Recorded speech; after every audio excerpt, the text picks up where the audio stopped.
శ్రీశైలం ఎడమగట్టు కాలువ పనులను వేగవంతంగా పూర్తి చేసి నల్లగొండ జిల్లాను పూర్తిగా సస్యశ్యామలం చేయాలని ఇప్పుడున్న కాంగ్రెస్ ప్రభుత్వాన్ని నేను కోరుకుంటున్నా. ఈ కాంగ్రెస్ ప్రభుత్వం వైఎస్ రాజశేఖర రెడ్డి హయాంలో మొదలైనటువంటి సుమారుగా 20 ఏళ్లు దాటిపోయిన ఎస్ఎల్బీసీ శ్రీశైలం ఎడమగట్టు కాలువ పనులనేవి ఇప్పటి వరకు 60% మాత్రమే పూర్తయినవి. దానికి 100కు 100% పూర్తి చేసి శ్రీశైలంలో వాటర్ నిండినప్పుడు ఖచ్చితంగా ఈ గ్రావిటీ ద్వారా వచ్చే ఈ టన్నెల్ కార్యక్రమాలను పూర్తి చేసి నల్లగొండ జిల్లాను సస్యశ్యామలం చేయాలని కోరుకుంటున్నా. అదేవిధంగా హైదరాబాదుకు తాగునీరు అందించాలని కూడా నేను కోరుకుంటున్నాం. కానీ ఈ పనులను ప్రాజెక్టులను పక్కకు పెట్టి తెలంగాణ అభివృద్ధికి అడ్డుపడుతూ తెలంగాణ అభివృద్ధి కాకుండా చేయడంలో కాంగ్రెస్ పార్టీ నిమగ్నమైనట్టు కాంగ్రెస్ పార్టీ నాయకులు ప్రవర్తిస్తున్నారు.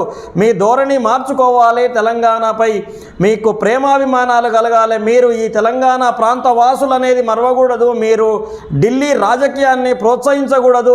ఢిల్లీ పెత్తనం ఎందుకు? తెలంగాణ ప్రాంతానికి తెలంగాణ ప్రజానికానికి సొంతంగా అస్తిత్వం ఉన్నప్పుడు అస్తిత్వాన్ని చంపుకోవడం ఎందుకు? తెలంగాణ ప్రజల గౌరవాన్ని తాకట్టు పెట్టడం ఎందుకు ఢిల్లీ దగ్గర?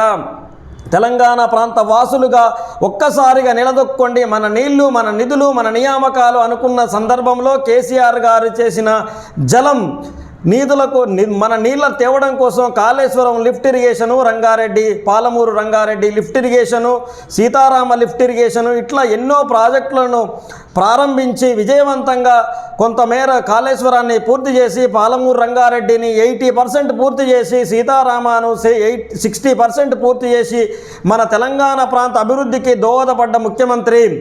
ఇప్పుడున్న ఈ పాలకులు ఈ ప్రాజెక్టులను కంప్లీట్గా పూర్తి చేసి మన తెలంగాణ భూభాగాన్ని పూర్తిగా సాగు యోగ్యమైన భూమిగా మార్చాలని, రైతుల కండ్లలో ఆనందాన్ని చూరగొనాలని, రైతులందరూ బాగుపడాలని నేను కోరుకుంటున్నా. తెలంగాణ ప్రజల పక్షాన పోరాడే న్యూస్ ఛానళ్ళు అమ్ముడుపోయి తెలంగాణ ప్రజలకు అన్యాయం చేసే విధంగా ప్రవర్తిస్తున్నాయి. అందుకే నేను ఒక పార్టీ కార్యకర్తను అయినప్పటికీ తెలంగాణ ప్రజల బాగు కోరుకునే వ్యక్తిని కనుక నా తెలంగాణ బాగు కోసం ప్రాజెక్టులన్నింటినీ వేగవంతంగా పూర్తి చేయాలని డిమాండ్ చేస్తున్నా.